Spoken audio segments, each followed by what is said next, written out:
दोस्तों, हम हर हफ्ते बड़ी मेहनत से आपके लिए एक एनिमेटेड हॉरर स्टोरी बनाते हैं।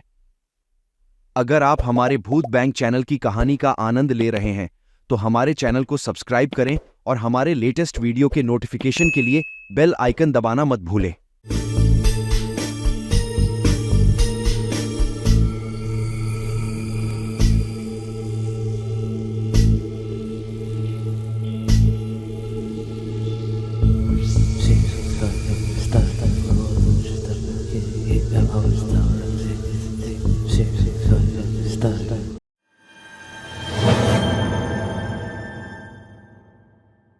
अपनी आंखों में देखकर जीवित उसके हृदय की नसें झंझना उठीं, मानो उनकी अपनी विद्युत धाराएं उसे पंगु बना देंगी।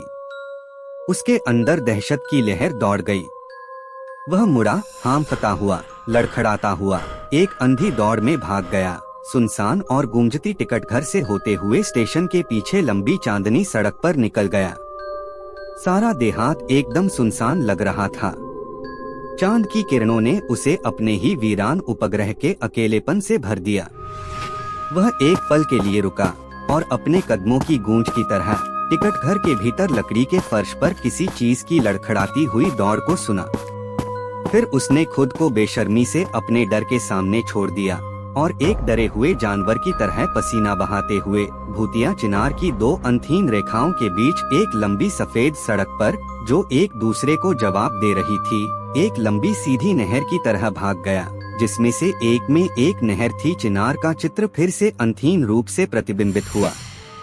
उसने अपने पीछे कदमों की आवाज सुनी। ऐसा लग रहा था कि वे धीरे धीरे लेकिन लगातार उस पर हावी हो रहे थे। एक चौथाई मील दूर उसने सड़क के किनारे एक छोटी सी सफेद कुटिया देखी। एक सफेद कुटिया जिसमें दो अंधेरी खिड़कियां और एक दरवाजा था, जो किसी तरह एक मानव चेहरे का आभास करा रहा था।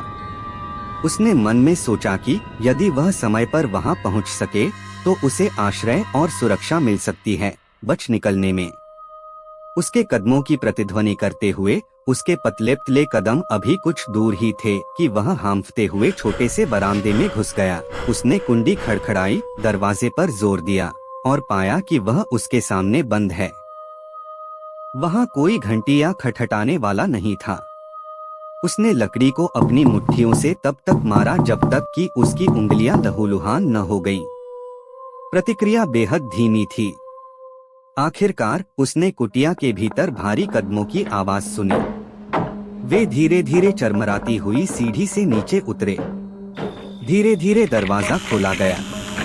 उसके सामने एक लंबी छायादार आकृति जलती हुई मोमबत्ती पकड़े खड़ी थी, इस प्रकार कि वह धारक का चेहरा या रूप बहुत कम देख सके, लेकिन उसके मुख भय से ऐसा लग रहा था मानो उसके चेहरे पर कोई सेरक्लॉथ बंधा हुआ हो। उनके बीच कोई शब्द नहीं गूंजे। आकृति ने उसे अंदर आने का इशारा किया और जैसे ही उसने उसकी बात मानी, उसने उसके पीछे का दरवाजा बंद कर दिया। फिर उसे फिर से इशारा करते हुए बिना कुछ कहे वह आकृति टेढ़ी मेढ़ी सीढ़ी से उसके सामने चली गई, जिसमें भूतिया मोमबत्ती सफेदी वाली दीवारों और छत पर विशाल और विचित्र छाया डाल रही थी। वे एक ऊपरी कमरे में दाखिल हुए, जिसमें तेज आग जल रही थी, जिसके दोनों ओर एक कुर्सी थी और एक छोटी ओक की मेज थी, जिस पर गहरे लाल रंग के बकरम में बंधी एक पुरानी किताब रखी थी। ऐसा लग रहा था जैसे मेहमान का लंबे समय से इंतजार किया जा रहा था और सारी चीजें तैयार कर ली गई थी। उस व्यक्ति ने एक कुर्सी की ओर इशारा किया, मोमबत्ती को किताब के पास मेज पर रख दिया, क्योंकि आग के अलावा और कोई रोशनी नहीं थी, और बिना कुछ कहे पीछे हट गया और अपने पीछे दरवाजा बंद कर लिया। मोर्टिमर ने कैंडलस्टिक की ओर देखा। यह परिचित लग रहा था। गटरिंग मोम की गंध ने पुराने एलिजाबेथन घर के छोटे से कमरे को वापस ला दिया। उसने कांपती उंगलियों से किताब उठाई। उसने इसे तुरंत पहचान लिया, हालांकि वह कहानी के बारे में सब कुछ भूल चुका था। उसे शीर्षक पृष्ठ पर स्याही का दाग याद आया और फिर यादों के झटके के साथ वह 50वें पृष्ठ पर आया, जिसे उसने बचपन में नोट किया था। पिन अभी भी वहीं थे। उसने उन्हें फिर से छुआ। वही पेन जिन्हें उसकी कापती बचकानी उंगलियों ने बहुत पहले इस्तेमाल किया था। वह पुनः आरंभ की ओर मुड़ा। उसने ठान लिया था कि अब वह अंत पढ़ेगा और जानेगा कि यह सब क्या था। मुझे लगा कि यह सब वहाँ प्रिंट में लिखा जाना चाहिए, और हालांकि बचपन में वह इसे समझ नहीं पाया था, अब वह इसे समझने में सक्षम होगा। इसे द मिडनाइट एक्सप्रेस कहा जाता था, और जैसे ही उसने पहला पैराग्राफ पढ़ा, उसे धीरे धीरे भय से यह एहसास होने लगा। अनिवार्य रूप से यह एक ऐसे आदमी की कहानी थी जिसे बचपन में बहुत समय पहले एक किताब मिली थी जिसमें एक ऐसी तस्वीर थी जिससे वह डर गया था। वह बड़ा हो गया था और इसे भूल गया था, और एक रात एक सुनसान रेलवे प्लेटफॉर्म पर उसने खुद को तस्वीर के याद किए गए दृश्य में पाया। उसने लैंप के नीचे एक अकेली आकृति का सामना किया था, उसे पहचान लिया और घबराहट में भाग गया। उसने सड़क के किनारे एक झोपड़ी में आश्रय लिया था। उसे ऊपरी कमरे में ले जाया गया था। किताब उसका इंतजार कर रही थी और उसने उसे अंत तक पढ़ना शुरू कर दिया था, और इस किताब को भी द मिडनाइट एक्सप्रेस कहा जाता था। और यह एक ऐसे आदमी की कहानी थी जो बचपन में ऐसा ही चलता रहेगा, हमेशा और हमेशा के लिए और हमेशा के लिए। कोई बच नहीं सका। लेकिन जब तीसरी बार कहानी सड़क के किनारे स्थित झोपड़ी में आई, तो धीरे धीरे भयभीत होकर अनिवार्य रूप से उसके मन में एक गहरा संदेह पैदा होने लगा। हालांकि इससे बचने का कोई रास्ता नहीं था, वह कम से कम विवरणों को अधिक स्पष्ट रूप से समझने की कोशिश कर सकता था।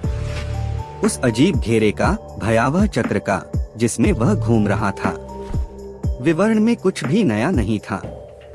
वे हर समय वहां रहे थे, लेकिन उसने उनका महत्व नहीं समझा था। यही सब कुछ था। वह अजीब और भयानक प्राणी जो उसे टेढ़ी सीढ़ी तक ले गया था, वह कौन और क्या था? कहानी में उस चीज का जिक्र है जो उससे बच गई थी। जिस विचित्र मेजबान ने उसे आश्रय दिया था, वह उसी के कद काठी का था। क्या ऐसा हो सकता है कि वह भी, और क्या इसीलिए चेहरा छिपाया गया था?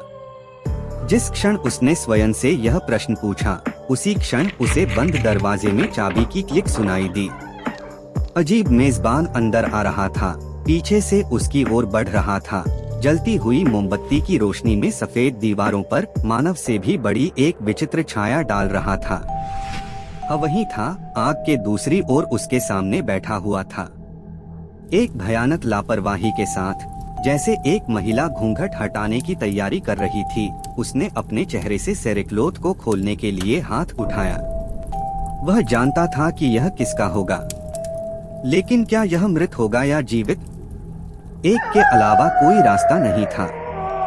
जैसे ही मोर्टिमर ने आगे बढ़कर उत्पीड़क का गला पकड़ लिया, उसका अपना गला भी उसी क्रूर बल से जकड़ लिया गया। उनकी गला घोंटकर रोने की गूंज अप्रभेद्य थी, और जब अंतिम भ्रमित ध्वनियां एक साथ बुझ गईं, तो कमरे की शांति इतनी गहरी थी कि आपने सुना होगा बूढ़े दादाजी की घड़ी की टिक टिक, और दूर तट पर समुद्र की लंबी लंबी लयबद्ध हाँ 38 साल पहले। लेकिन आखिरकार मोर्टिमर बच निकला। शायद आखिरकार उसने आधी रात वाली एक्सप्रेस पकड़ ही ली थी। वह एक घिसी पिटी पुरानी किताब थी जो लाल बकरम में बंधी हुई थी। This is the second part of this story. I hope you enjoying this video. Thanks for like this video and subscribe my channel. Share your experience in comment box.